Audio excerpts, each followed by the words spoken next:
He'd be at our houses, but the majority of his time, he was often at Robin's house.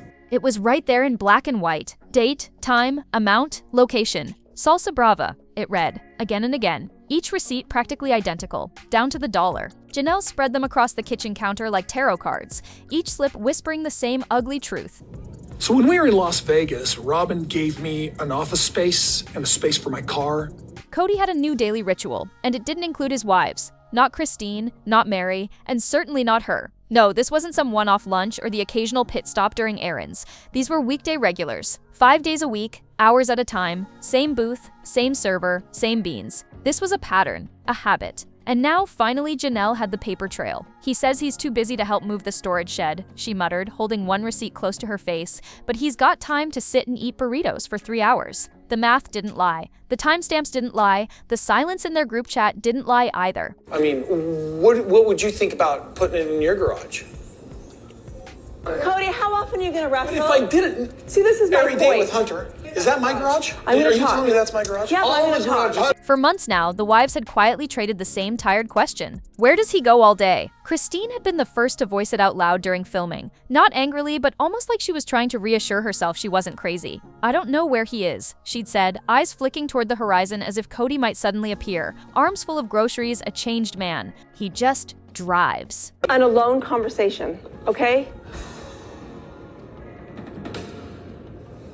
Oh, you're going to blackmail me. No, I'm not going to blackmail You really do need to, we are springing this on her. And then there was Janelle, half laughing, half despairing, telling producers, he gets in his car, disappears for hours, and I genuinely don't know what he does. Maybe he just drives in circles. For a while, that had been enough. Shrug it off. Cody's always been a little evasive, a little slippery, but these receipts? This was evidence. No more theories, no more hoping he was maybe doing something useful behind the scenes. There was a booth, there were beans, and there was Cody. That's only fair.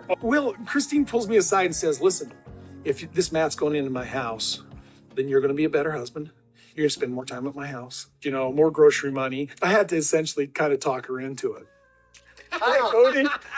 Hey. Every weekday like clockwork, clocking out of family life. And here's the kicker. This wasn't even Janelle's discovery originally. It came from a fan named Alexandria, who'd written in after a road trip to Flagstaff with her husband. They'd stopped at Salsa Brava for lunch, mostly as a fun nod to the show. But when her husband asked their waitress if she'd ever served any of the sister wives, her answer stunned them. Just Cody, she said. He's here almost every weekday, always alone, sits in the back booth by the bar. He stays for hours. Every weekday. Alexandria had even capitalized it in her email. It wasn't just casual gossip, it was a routine. And suddenly, it all snapped into place. My kids and I hike all the time. We go kayaking all the time. Cody came hiking with us once, and he brought Robin's kids because he was babysitting them. The mystery of the disappearing husband, the endless car rides, the slippery explanations about being too busy to see his own kids. Because of this, now this. Janelle staring down at 6 identical receipts and whispering, so this is where he's been. Then she reached for her phone. Christine needs to see this. Like now. The thing is, this mystery didn't come out of nowhere. It had been building for years. From the earliest days of the show, fans were already whispering, what does Cody actually do all day? He was always gone, but somehow always busy. Back in the Vegas seasons, he used to claim he was still working in advertising sales, a title vague enough to mean everything and nothing at once. It gives me freedom, he told cameras in one early interview, standing confidently in his button-down shirt and jeans like a man with meetings to get to. Sometimes I work 60 hours a week. Sometimes I take a long weekend. That's what he said. But the reality, even the wives weren't buying it. Because for someone who hated having a boss, Cody never seemed to have any actual work to show for his independence. I've been working all my life. I was raised on a ranch. We were always busy. The idea of going and kayaking or hiking and stuff like that is not something I really do a lot of with anybody. It wasn't long before the facade started to crack. By season 3, when the family moved to Las Vegas, there was no more mention of sales, signs, or anything even resembling a job. And yet Cody was always gone. He leaves for hours, Christine once said, but I couldn't tell you where he goes. No schedule, no office, no income trail anyone could verify. Just a man with a car and a lot of excuses. Over time, the wives stopped asking. Maybe because they were tired of hearing the same vague answers. Or maybe because they already knew the truth deep down, but didn't have the receipts until now. That's why the Salsa Brava revelations hit so hard. They didn't just confirm suspicions. They exposed the timeline. Cody hadn't just been somewhere all day. He had been at the same place, doing the same thing at the same hours, over and over again, and no one in the family had any idea. But in hindsight, the signs were always there. McKelty once said on her Patreon, "If we couldn't find Dad, we'd check the garages, not the homes, not the living rooms, the garages." I'm good at watching my kids, but I almost never do it. It's easier for me to pay somebody $20 an hour than to lose $200 an hour with the business that I have at hand. Janelle's boys even joked once that their father was like a ghost who only appeared in the evenings, just long enough to claim he was balancing his time between the wives. And when Cody did show up, it was usually with Robin's kids in tow. Christine recalled one of the few times he agreed to go hiking, and even then, he brought Robin's children, babysitting while she supposedly handled some other responsibility. Janelle tried to give him the benefit of the doubt for years. Maybe he just likes to drive, she told producers. Maybe it clears his head. But even she couldn't ignore the absurdity, especially when he said things like, "My time is worth $200 an hour," right after refusing to help with groceries or yard work. $200 an hour for what exactly? No one could say, until those receipts landed in her lap. 3 times he's gone with us. 3 out of 800. That's when it all became real. The myth of Cody as provider cracked. The image of him running some unseen empire from the driver's seat collapsed. And now Janelle was done playing along. She took a deep breath and scrolled through her contacts. If anyone was going to back her up on this, it would be Christine. And Christine? She was about to drop a whole new layer onto this scandal. When Christine picked up the phone, she wasn't surprised to hear Janelle's voice, but the tone was different. There was that tight, clipped edge Janelle only used when something crossed the line. "You might want to sit down," she said, already texting over the photos. Christine opened them in real time, her eyes growing wider with each receipt. Same restaurant, same booth, same time slot, again and again and again. "I knew it," she breathed. "He's been hiding out." And just like that, the dam broke. I was here for full days regularly. I remember full days here. But when people work, they leave the house. When people have things to do, they leave the house. Strange little moments they'd both brushed off over the years came flooding back. Cody's reluctance to share his location, his obsession with freedom, the sudden vanishing acts midweek. Now it all pointed in one direction, the corner booth at Salsa Brava. Christine wasn't new to being sidelined, of course. For years, she'd played the role of the basement wife, literally and emotionally. She'd been the one with the low-pressure shower Cody refused to use, the house he never lingered in, the garage he tried to repurpose for his weird wrestling mat hobby. That infamous moment where he suggested she convert her garage into a practice space for him and Hunter still stung. "What would you think?" he'd asked about putting it in your garage. She'd blinked. "My garage? The same one you never even park in?" It wasn't just tone deaf. It was strategic. I couldn't live in his world for sure. He's pretty scattered. I know he uses his car as an office, but when he's at my house, he doesn't really come home till about 6 p.m. I know he ends up at Robin's a lot to help with the little kids, but I really am not sure where he is. Christine later admitted she'd had to negotiate with him just to agree. "If this mat is going in my house, then you're going to be a better husband. You're going to spend more time here. You're going to help more groceries, more effort." But in hindsight, she realized what it really meant. Cody wanted something from her, but didn't want to give anything in return. That power imbalance had always been there, but now it was too glaring to ignore. Robin conveniently had no such limitations. Cody parked at her house. He had an office there. Her garage was his personal kingdom, and if he didn't want to be seen, he'd disappear completely off to Salsa Brava, where the staff reportedly knew to leave him alone. Janelle and Christine laughed bitterly at that. "Even strangers know how to keep their distance," Janelle said. "Meanwhile, we were just begging for him to show up to family dinner." What really struck them both, though, was how long this had apparently been going on. Alexandria, the fan who'd sent in the tip, said the waitress had only worked there for 5 months. But in that short time, she'd already seen Cody enough to call it a pattern. And if that much time had passed without anyone noticing, it begged the question, how many years had this daily escape been happening under their noses? Wives are like, "Where are you? What are you doing?" And I'm like, "He's going." Christine wasn't just annoyed, she was rattled. All those weekends he said he had business. Was it just beans and free Wi-Fi, she asked? And Janelle, ever the budget hawk, was already pulling out her ledger. If he's spending $12 a day, 5 days a week for months, he's burned through thousands on nothing but tacos and time wasting. The two women stared at each other through the phone, and Christine said what they were both thinking. He could have been here. With us, with the kids. Instead, he chose a restaurant booth. But what neither of them realized yet, was that booth might not have been as empty as Cody claimed. The first time Cody said it, Janelle thought she misheard him. "It's easier to pay someone $20 an hour than to lose $200 an hour," he'd muttered, brushing off her request for help with yard work. $200 an hour. As if he were running a Fortune 500 company instead of rotating between couches and complaining about split schedules. That number stuck with her. I remember there was a time where it wasn't so good, and he kept telling me, "You're getting all this extra time. You're like, I'm with you all the time, and I'm with you more than I am Janelle or Christine." It was too specific, too smug, and far too disconnected from the life he was actually living. Because in Janelle's world, nothing about Cody's day-to-day added up to $200 an hour. And now, with this paper trail from Salsa Brava in hand, that ridiculous figure had taken on a whole new level of absurdity. She pulled up her household budget app and typed in the numbers. Every receipt Alexandria had mentioned, each one timestamped and itemized, each one showing Cody's preferred order and his usual booth request. It was all there. $12 to $15 a day, Monday through Friday. Multiply that by weeks, then months. Thousands of dollars, not including gas, tips, if any, or the countless hours he claimed to be unavailable because of work. Christine chimed in with a dry laugh when Janelle read the totals aloud. And I'm like, I don't see it. So I literally started keeping track, not of where he was, but Just when he was with me. And I was less than a third.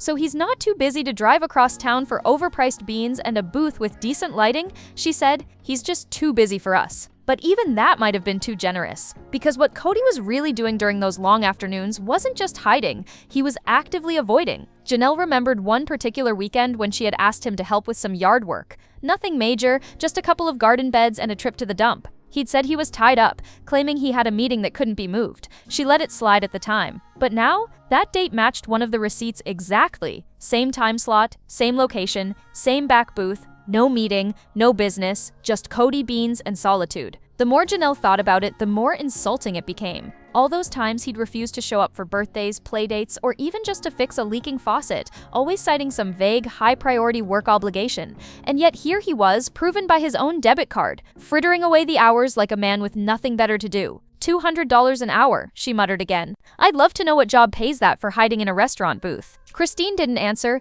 She was staring at her own calendar, flipping through dates she now suspected were full of lies. Because if these receipts were right, and they were, it meant Cody hadn't just chosen to vanish from their lives. He'd budgeted for it, he'd scheduled it, he'd made space for it, and in that space, Janelle was beginning to suspect there might be something else. Someone else taking up his time. The moment Alexandria's email hit Janelle's inbox, it felt like fate. Not because it confirmed the receipts, those were already damning enough, but because it introduced a new player in this quiet little drama, the waitress. She wasn't some anonymous rumor monger. She had a name, a shift schedule, and a clear memory of a particular man who came in almost every weekday, always alone, always silent, and always parked in the same booth by the bar. Her tone, Alexandria said, had been neutral, polite even, but there was a quiet edge of disbelief to it, like she knew something was off but couldn't quite say it out loud. According to Alexandria, the waitress said Cody would sometimes arrive before the restaurant even opened, waiting in the parking lot like a man clocking in for work. He'd slide into that corner booth,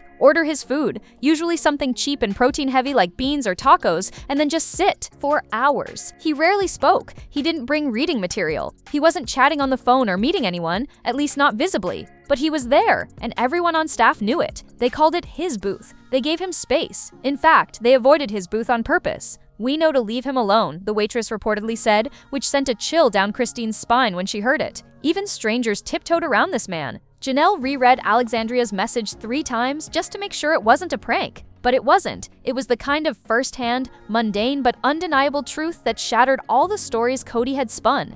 Even though I asked him to not sleep here anymore, he can still hang out with the girls and everything.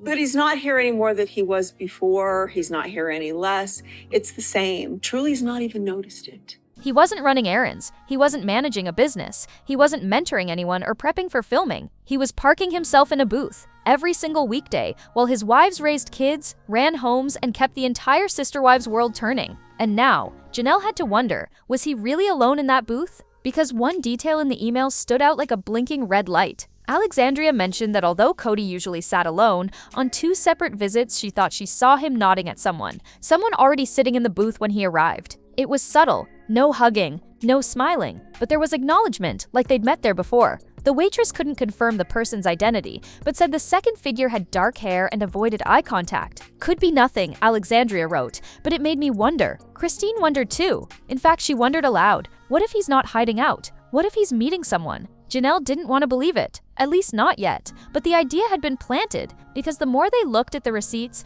the more they noticed tiny inconsistencies. 1 or 2 were split bills, one had a secondary charge, and one, dated on a Friday, listed an entree Cody never usually ordered, a second entree. And just like that, this wasn't just about a man hiding from his wives. It might have been about a man entertaining someone else. Cody is somebody who keeps himself very, very busy. Cody and I have a lot going on during the day. That's why I have a nanny, so that I can have her help me instead of trying to ask Cody to, help with the kids. It's not really fair of me to ask him to help when he has so many responsibilities. Christine's gut reaction was swift. He's seeing someone, she whispered, and she didn't mean Robin. That part had already been obvious for years. Cody spent the bulk of his time at Robin's house, parking his car in her garage, using her office, staying for dinner, brushing off visits with the other kids. But this felt different. This wasn't the usual favoritism. This was secretive, routine, hidden behind a restaurant booth, and guarded by unwritten waitress rules. If Cody were just scrolling his phone or doom browsing Amazon to avoid chores, fine. Insulting, but par for the course. But now there were bills with split charges, orders for 2, repeated dates with unaccounted time. Janelle kept circling back to one receipt in particular, Friday afternoon, a higher total than usual, a different dish, and a mystery name barely visible on the digital copy, blurry, but not his. My kids struggled like crazy, feeling like Cody wasn't around. Now let's pause for a moment, sister friends. This isn't confirmed. No one's claiming Cody is having a full-blown affair. But even Janelle said it aloud. I can't ignore the pattern, because when you lay the receipts out in a line, 5 days a week, same booth, and suddenly a second entree shows up, it's hard not to draw conclusions. Even Alexandria mentioned the energy in the booth changed on those days. He looked more alert, she'd written. Not joyful, but engaged, present, like he wasn't just killing time anymore. And here's where it gets even messier. Christine started digging through old texts and voicemails, those awkward little last-minute cancellations Cody used to throw at her. Can't make it today, got a call. Running behind, sorry babe. One of them, she realized, had come on the same day as the dual entree receipt. She stared at it on her screen, her jaw tightening. He told me he had a work call, she said. He was on a date. And while we can't say for sure it was romantic, no one saw kissing or hand-holding, the emotional betrayal was already deep enough. Because Cody wasn't just missing dinners or family hikes, he was carving out hours, entire hours, for someone else. And that someone clearly wasn't one of his wives. Janelle's reaction? She got quiet. Not angry, not tearful, just still. You know what hurts the most? She finally said. It's not the booth. It's not the money. It's that he made us feel crazy for questioning it, like we were paranoid. She folded the receipts neatly, lined them up like pieces of a puzzle. Well, now we know. We weren't crazy. We were right. Christine nodded, but there was something simmering behind her eyes. He's going to spin it, she said. He'll say he was just clearing his head, taking time to think. Maybe he'll say he's writing a book. The two women exchanged a look, because that theory, it had already crossed Janelle's mind, and what they uncovered next only made it more suspicious. A book. That was the word Janelle kept circling back to. Not because Cody had ever mentioned writing one. He hadn't. But because of the way he'd started talking lately. About legacy. About setting the record straight. About getting his side out. It had started after Christine left, intensified once Mary officially stepped away, and became even more pointed as the fan base turned further against him. He'd make little comments, mostly in passing. People only see the edit, he'd say, or they don't know what really happened behind the scenes. But now, with these receipts in hand and the timeline narrowed down to dozens of quiet afternoons at Salsa Brava, it felt like more than just talk. It felt like a setup. Christine caught on to it too. He could be typing up chapters in that booth, she said, half laughing. Seriously, laptop out, cup of coffee. Nobody bothering him? It's like a sad little office. And honestly, the theory made sense. According to Alexandria, the waitstaff said Cody never seemed to be doing much, but he had a device with him almost every time. Not a phone, a laptop. Sleek, quiet, with the screen tilted just so, and if Cody was writing a book, there would be no better place to do it than in a restaurant that gave him full privacy,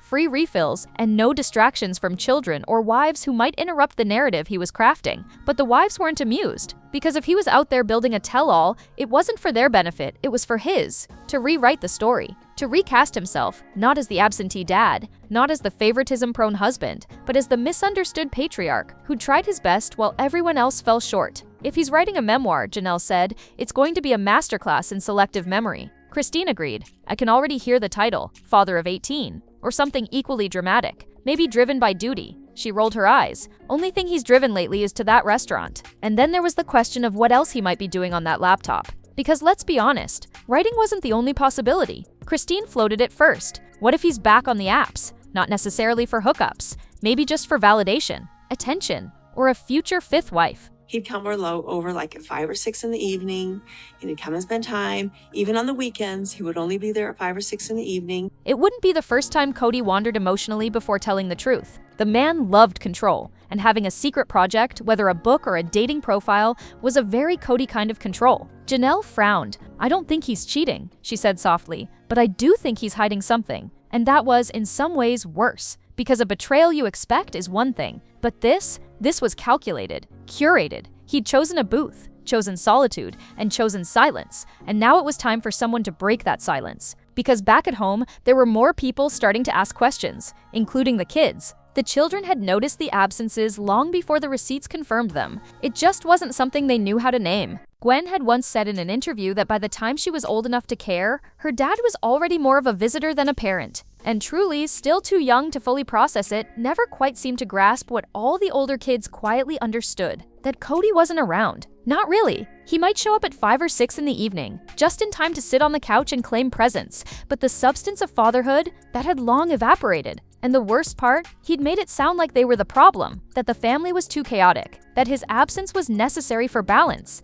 that he was working. Now the truth was dripping out in $12 increments, line by line. Every receipt, another missed moment, another dodge, another excuse. Janelle flipped through them while sitting with her boys, and the mood was heavier than she expected. At first, they laughed. Of course, Dad was holed up at Salsa Brava. Classic, predictable. But then came the frustration. "Wait, this was on my birthday," one said, "and that day he told me he had a business call." Another added. Slowly, the realization sank in. It wasn't just the wives he had lied to. It was all of them. Every last person who had wanted him to show up, every child who had made peace with disappointment. Christine's kids took it even harder. They'd been given a version of the truth that never quite matched reality. He's busy. He's trying. He loves you, even if he's not here. All the things a mother says when she's doing damage control for a man who won't do it himself. And now they had timestamps to show just how busy he'd really been.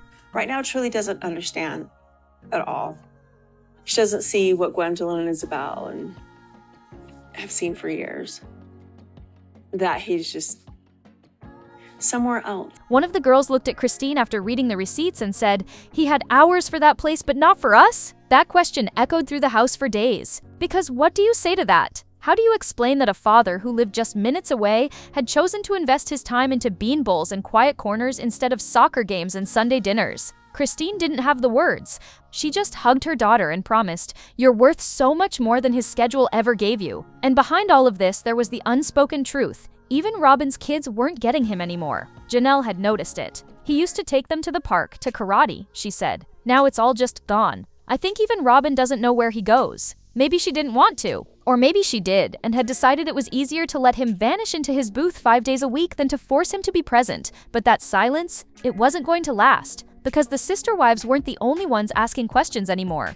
Fans had picked up the scent, and what they were uncovering online was about to make everything a whole lot worse. The moment Janelle shared the receipts with her inner circle, it was like striking a match in a room full of gasoline. The online forums lit up. Reddit threads doubled overnight. Facebook groups were flooded with screenshots, timestamp breakdowns, even maps showing Cody's route from Robin's house to Salsa Brava. Every digital clue dissected like it was part of a true crime docuseries. Fans weren't just chatting, they were investigating. And what they uncovered, it turned a quiet curiosity into a full-blown timeline scandal.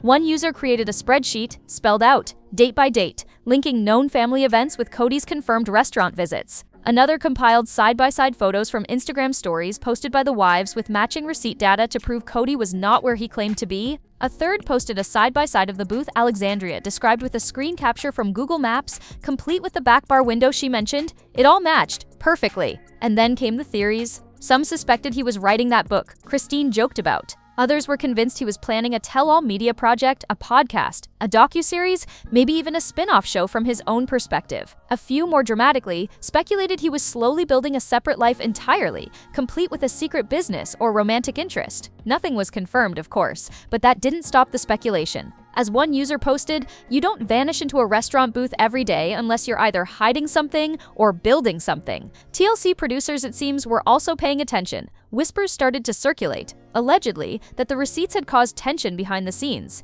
How could they continue filming a family show when the family's patriarch was spending 5 days a week eating alone, dodging both cameras and commitment? One producer was reportedly overheard asking, "Do we film at Salsa Brava now?" It was half a joke, but the undercurrent was serious. Cody's vanishing act wasn't just affecting his wives, it was threatening the very narrative TLC had spent over a decade building. Christine, for her part, wasn't scared of the fallout. "Let the truth come out," she said in a live chat. "If this is who he really is now, then let people see it." Janelle agreed. She even hinted at having more receipts, literal and emotional, that she hadn't shared yet. "This isn't even the worst of it," she said. That comment alone sent fans spiraling. What else was she holding back? The storyline had taken on a life of its own. No longer just a personal betrayal, it had become a public reckoning. Cody's quiet booth had become a national symbol of paternal absence. But the final straw, that was still coming. Because Janelle wasn't just collecting proof anymore. She was preparing a moment, a confrontation, a camera-ready reckoning with one single goal: make him answer for it. The moment is coming. Janelle can feel it. The receipts are printed. The binder is color-coded. Christine has her notes highlighted and her tone rehearsed, measured, calm, but sharp enough to cut glass. Even Mary, who has long distanced herself from the drama, has reportedly agreed to show up for this one. Not for Cody, but for the truth. Because this isn't about a fight anymore. It's not even about loyalty or favoritism or split holidays. It's about the pattern, the blatant disappearing act. The back booth at Salsa Brava that became Cody's weekday kingdom while the rest of the family scrambled to make sense of his absence. And this time, the cameras will be rolling. According to insiders, Janelle requested that their next family sit-down be filmed with no producers stepping in. No gentle redirect, no emotional soft landing, just raw footage. "We'll say what we need to say," she told them. No editing. It's unclear whether TLC will honor that request, but one thing is certain, the pressure is building. Fans want answers. The wives want accountability. And Cody? Well, rumor has it he's already trying to spin the story. Some say he's claimed he goes to Salsa Brava to work in peace. Others say he's described it as his only safe space. But receipts don't lie, neither do patterns. And when you've got a binder full of them, it becomes impossible to gaslight your way out. Christine joked about bringing the receipts out like Miranda Priestly in The Devil Wears Prada. "And this is a bean bowl from August 17th, she laughed, mimicking a deadpan delivery, purchased at 12:46 p.m. while Gwen waited for him at the park. But behind the humor, there's pain. Because for every $13.49 line item, there's a memory he skipped, a conversation missed, a daughter who stopped expecting him to show up. That's what this moment is really about. Not the beans, not the booth, but the choice. Day after day, week after week, Cody chose to vanish, and the ones who loved him most were left making excuses, covering for him, hoping he'd come back around. But now they've stopped hoping. Now they want closure. Christine said it best. If he can't give us time, he can give us answers. So what happens next? Will Cody finally own up to the years of quiet rejection, or will he dodge and deflect, blaming editing or stress or anything but himself? That part's still unknown. But what we do know is this: the truth is no longer a secret. It's a spreadsheet. It's a stack of receipts. It's a camera pointed squarely at him. Now it's your turn. Do you think Cody's back booth hideout is just harmless solitude, or is there something deeper he's been hiding? And if the receipts don't lie, what do you think he'll say to explain them? Be sure to like, subscribe, and stay tuned for more stories unraveling behind the scenes. The next video on your screen is waiting. And trust me, you won't want to miss it.